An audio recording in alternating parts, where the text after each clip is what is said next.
Seigneur soit avec vous. Et avec votre esprit. Proclamation de la bonne nouvelle de Jésus-Christ selon Saint Jean. Louange à toi, Seigneur Jésus. En ce temps-là, Jésus disait à ses disciples: que votre cœur ne soit pas bouleversé. Vous croyez en Dieu, croyez aussi en moi. Dans la maison de mon Père, il y a de nombreuses demeures. Sinon, vous aurais-je dit: je pars vous préparer une place. Quand je serai parti, vous préparer une place, je reviendrai et je vous emmènerai auprès de moi, afin que là où je suis, vous soyez vous aussi. Pour aller où je vais, vous savez le chemin. Thomas lui dit: Seigneur, nous ne savons pas où tu vas. Comment pourrions-nous savoir le chemin? Jésus lui répond: moi, je suis le chemin, la vérité et la vie. Personne ne va vers le Père sans passer par moi. Puisque vous me connaissez, vous connaîtrez aussi mon Père. Dès maintenant, vous le connaissez et vous l'avez vu. Philippe lui dit: Seigneur, montre-nous le Père, cela nous suffit. Jésus lui répond: il y a si longtemps que je suis avec vous, et tu ne me connais pas, Philippe? Celui qui m'a vu a vu le Père. Comment peux-tu dire: montre-nous le Père? Tu ne crois donc pas que je suis dans le Père et que le Père est en moi? Les paroles que je vous dis, je ne les dis pas de moi-même. Le Père qui demeure en moi fait ses propres œuvres. Croyez-moi, je suis dans le Père et le Père est en moi.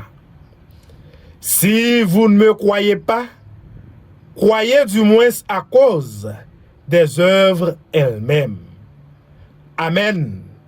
Amen, je vous le dis. Celui qui croit en moi fera les œuvres que je fais. Il en fera même de plus grandes parce que je pars vers le Père. Acclamons la parole de Dieu.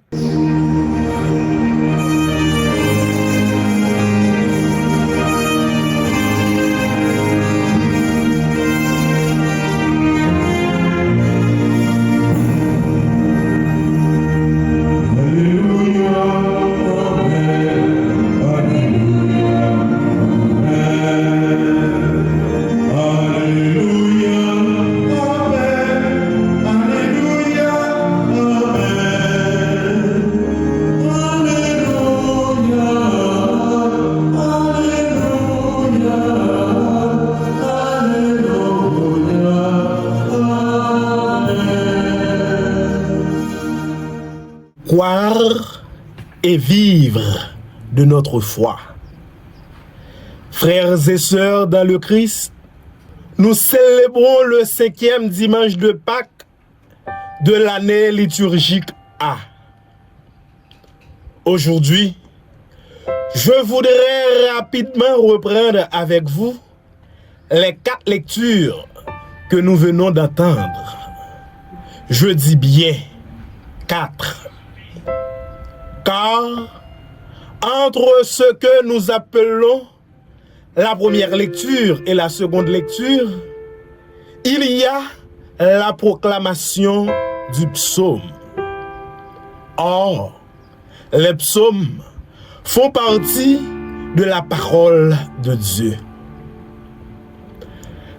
Jésus ressuscité ouvre le cœur des disciples d'Emmaüs à la parole de Dieu, il évoque la loi, c'est-à-dire la Torah, les prophètes et les psaumes.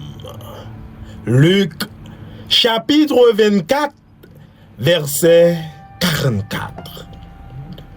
Reprenons donc successivement chacune des lectures et laissons-nous interroger sur notre manière de vivre aujourd'hui notre foi, notre relation à Jésus et à Dieu. Dans la première lecture, tirée du livre des Actes des Apôtres, au chapitre 6, les versets 1 à 7, face à la croissance de la communauté et aux tensions internes, les apôtres instituent les 7 premiers diacres pour le service des tables, permettant ainsi aux 12 de se consacrer à la prière et au service de la parole. Les Actes des Apôtres évoquent la mise en place de divers ministères au sein de la première communauté chrétienne. Les apôtres vont s'adjoindre des serviteurs, des diacres, pour le service des plus démunis de la communauté. Ainsi se manifeste la fécondité de la parole. Au sein de l'Église, quelle est la part de service que chaque accomplit? Comment puis-je mieux participer à la vie de la communauté chrétienne, à son rayonnement? Dans cette lecture, Saint Augustin voit l'origine formelle de l'ordre des diacres. Il précise que ces 7 hommes ne sont pas choisis uniquement pour une tâche logistique, mais parce qu'ils sont remplis d'Esprit Saint et de sagesse. Le service des tables est à ses yeux une extension de la charité chrétienne ordonnée par l'Église. Il porte une attention particulière à Étienne, le premier des 7 nommés. Dans ses sermons sur le martyre d'Étienne, sermon 314-319, il rappelle qu'Étienne, bien qu'établi pour servir aux tables, était si rempli de grâce qu'il accomplissait des miracles et prêchait avec une force égale à celle des apôtres, montrant que le service humble mène à la plus haute gloire spirituelle. Le psalmiste dans le psaume 32 nous invite à l'action de grâce et à l'espérance. Dans notre prière personnelle, familiale, communautaire, quelle place faisons-nous à l'action de grâce? Nous savons demander, intercéder auprès du Seigneur, mais savons-nous le remercier? Savons-nous émerveiller de son œuvre créatrice de l'alliance qu'il nous propose et de son salut offert à tous? Dans la deuxième lecture, Saint Pierre, dans sa première lettre, nous invite à être des pierres vivantes de la demeure spirituelle. 1 Pierre, chapitre 2, verset 5. Pierre vivante posée sur la pierre angulaire qu'est le Christ. Puis, Saint Pierre nous rappelle que nous sommes une descendance choisie, un sacerdoce royal, une nation sainte, un peuple destiné au salut. 1 Pierre, chapitre 2, verset 9. Tout cela advient gratuitement, sans aucun mérite de notre part. Mais si nous sommes choisis, c'est pour accomplir une mission. C'est pour témoigner. Saint Pierre nous le redit, c'est pour que vous annonciez les merveilles de celui qui vous a appelé des ténèbres à son admirable lumière. 1 Pierre, chapitre 2, verset 9. Sommes-nous conscients, frères et sœurs, que Dieu nous a appelés, nous a choisis? Sommes-nous conscients que ce choix est en effet une responsabilité, une mission qu'il nous confie? Comment, dans le concret de notre vie, répondons-nous à cet appel du Seigneur? Comment remplissons-nous la mission qu'il nous confie? Saint Jean Chrysostome, dans son commentaire sur « Vous êtes une race élue, un sacerdoce royal », il insiste sur la dignité nouvelle du baptisé. 1 Pierre, chapitre 2, verset 9. Pour lui, chaque chrétien devient roi, prêtre et prophète. Par l'onction spirituelle, il explique que le chrétien est roi, car il doit dominer ses passions, et prêtre, car il doit offrir son propre corps en sacrifice vivant et spirituel à Dieu. En commentant l'image de la pierre vivante, 1 Pierre chapitre 2 verset 4, il souligne que l'Église n'est pas un bâtiment de pierre morte, mais un corps organique. Il exhorte les fidèles à rester vivants et solidement unis au Christ. La pierre angulaire pour que l'édifice ne s'écroule pas.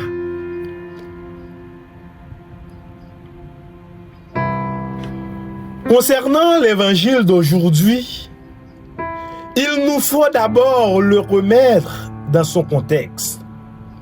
Ce discours de Jésus suit le lavement des pieds des disciples et précède de peu la passion du Seigneur.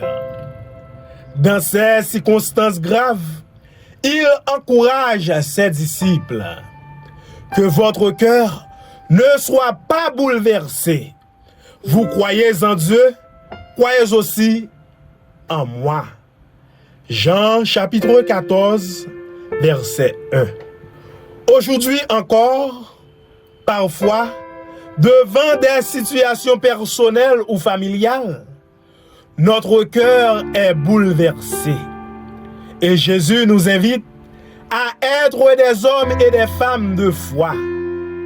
Croire en Dieu, croire en Jésus et se fonder, enraciner dans la foi que nous pourrons traverser les bouleversements de nos vies et du monde.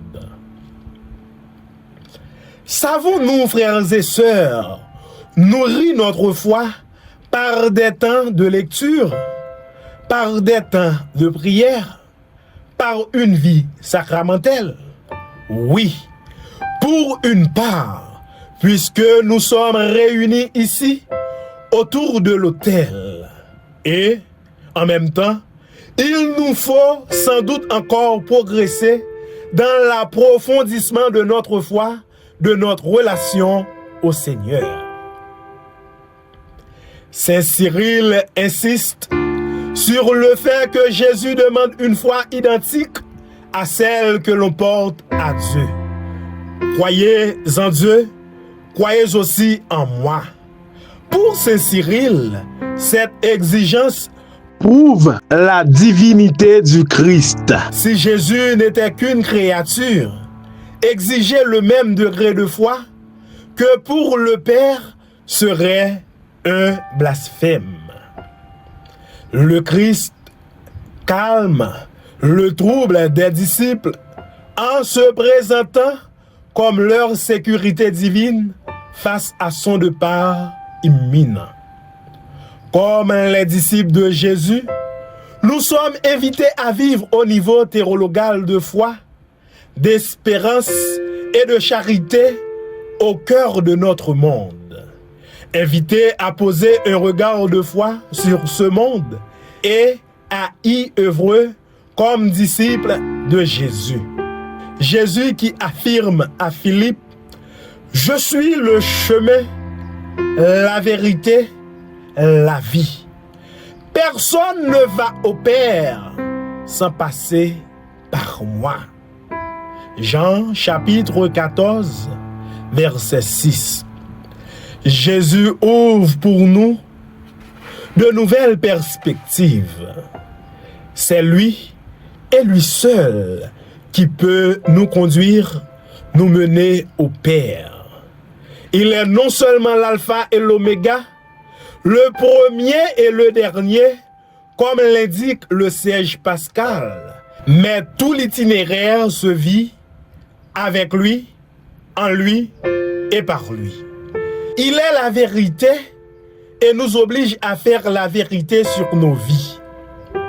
Jésus ne nous enferme jamais dans nos erreurs, dans nos péchés, dans nos actes mauvais, mais il nous demande de les reconnaître avec humilité et de les lui donner avec confiance pour qu'il puisse, dans ces lieux de mort, nous donner la vie en abondance.